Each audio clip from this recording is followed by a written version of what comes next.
Hello, Mr. Baer here, and today I'll be giving you a brief presentation on Tessera, everything you need to know. First of all, the days are just packed. After an exciting and challenging day of Tessera, the students and teachers alike often look like Calvin and Hobbes. They're completely crashed out, but in a really good way. So a little bit about me, for those of you who don't know me. I've been teaching in Spokane Public Schools for 21 years, 13 of those here in Tessera. I've taught everything from kindergarten to 8th grade, and I'm a proud graduate of Gonzaga University, go Zags, and I also earned my master's degree from Whitworth University. I've even been fortunate enough to teach in their master's program out at Whitworth. My wife Patty and I have two fully grown kids, 24 and 20. My, how time flies. Actually, both of my kids were fortunate enough to go through the Tessera and Odyssey program before I ever taught here. We are going to celebrate our 37th anniversary this year. Yes, I was very young. So we teach Tessera, not Testera. Yes, some tests are involved to get into the program, but it's not our main focus. So let's talk a little bit about standards-based instruction. It's a buzzword around the state now, and it's a good thing because knowing where you're going, what the targets are, is very important. However, what about the child who's already met those standards? A GT or highly capable kid may already know 60 to 80% of what they're about to be taught. We're free to go deeper into the standards or even move on to the next level or two of standards. Now, an important little comment I want to make. In Washington State, your kids are identified as highly capable learners. That was a legislative decision. It is the same thing as gifted and talented. So I go back and forth between the two of them, just so you know. Highly capable or gifted kids are capable of a high degree of complexity, abstract thinking at very early ages, much more than the general population. We're able to meet those needs. So Tessera has been around for 40 years and counting, 42 or 3 now. It was created to meet the unique needs of highly capable students. It was a pilot program originally in only 4 schools across the state.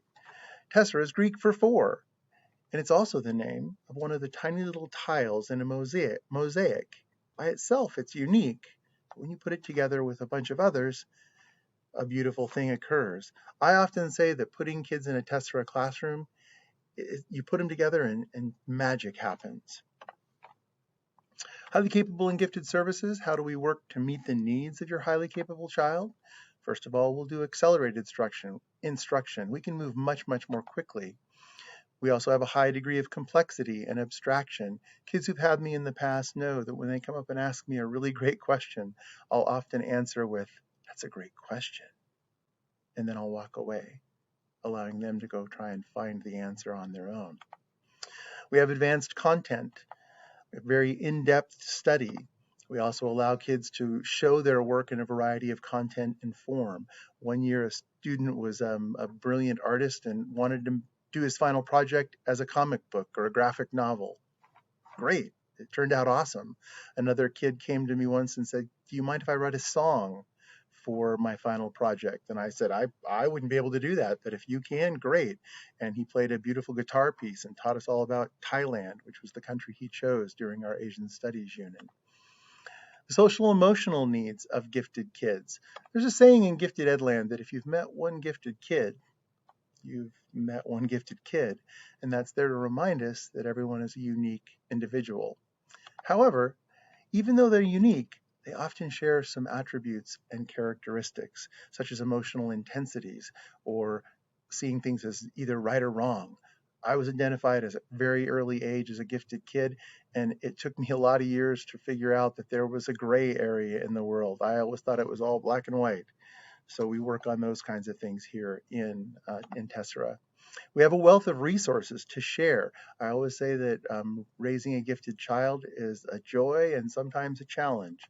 So we have Prodigy Northwest. It's an organization here in town founded by a former principal of Libby Center and a parent of several kids that went through Tessera and Odyssey. Great resources with them. Saying, the supporting the emotional needs of gifted. I'm happy to send links to any of these locations if you guys just send me an email. Whitworth University is nationally known for preparing teachers to teach gifted kids. I've even, as I said, taught in that program. Libby Center PTG has a wealth of resources. And again, if you send me an email, I will send you information on these if you're interested. I put this in here to remind us why we do what we do. These are Tessera kids. Here's a couple third grade boys in the bottom down here that are playing a very challenging game of Go in the Asian Studies unit. This is an explorer, Amelia Earhart.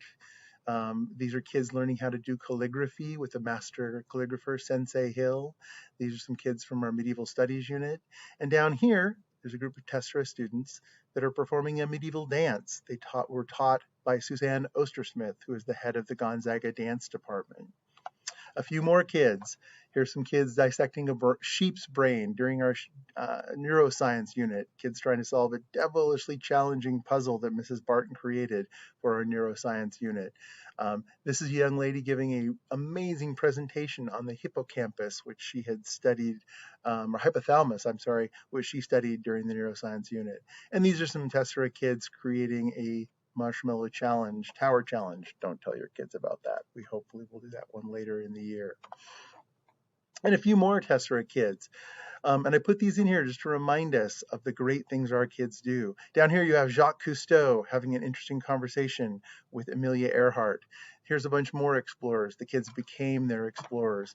And up in the top right, one of my favorite memories, there's an adult who doesn't know this kid. And he's leaned over talking to him about the ethics of exploration. He's talking with a renowned explorer, Robert Ballard, who discovered the Titanic. And they're having this amazing conversation. And I had the unfortunate duty of having to go tell them that we were already 15 minutes late and the janitors were going to kick us out and turn off the lights. So I walked over to them quietly and I said, I'm really sorry to interrupt, but I'm going to have to cut this short. And the adult, without even skipping a beat, put his finger up to me and said, "Not right now. I'm talking to Robert Ballard." And I went, okay. And I walked away. And after they had finished their conversation, some 10 minutes later, the adult stood up and went, "That was really weird. I'm sorry. I was kind of rude to you." And I'm like, "Not at all. You were talking to Robert Ballard. When were you going to get a chance to do that?" That's the kind of in-depth things our kids are able to do. So the nuts and bolts, details everybody wants to know. The first one, and this is a big one, negotiating your neighborhood, school, and your test responsibilities. First thing I want to tell you, relax. Classroom teachers understand and support Tessera students. Most of them have had them, and they'll work with you to help find some kind of balance. Most classroom teachers have had the kids, and they know what to expect. But always be proactive. Students should check and see what they've missed on their Tessera day.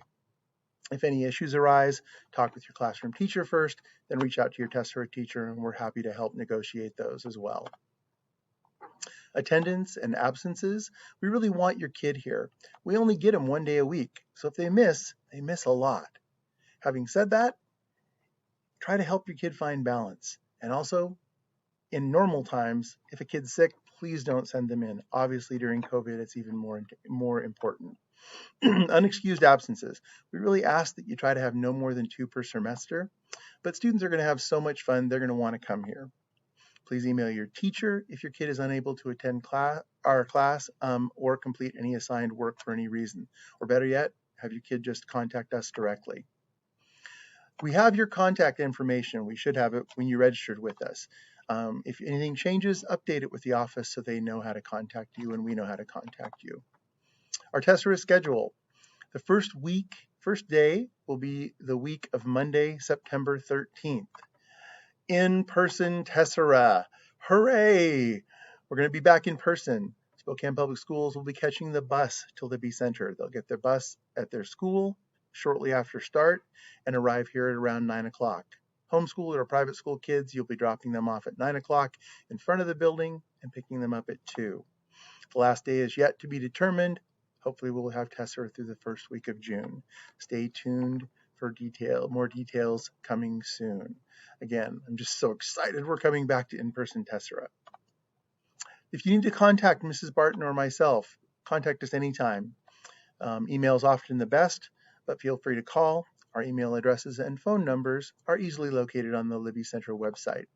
Also, your kids can send emails from their district accounts through Office 365 and Outlook, or send us messages directly in Microsoft Teams. Finally, I just want to say thanks for sharing your kids with us, for allowing us to be a part of their educational lives. We're looking forward to an amazing, fun, and challenging year, and I can't wait to see you all in class. See you guys soon. Bye-bye.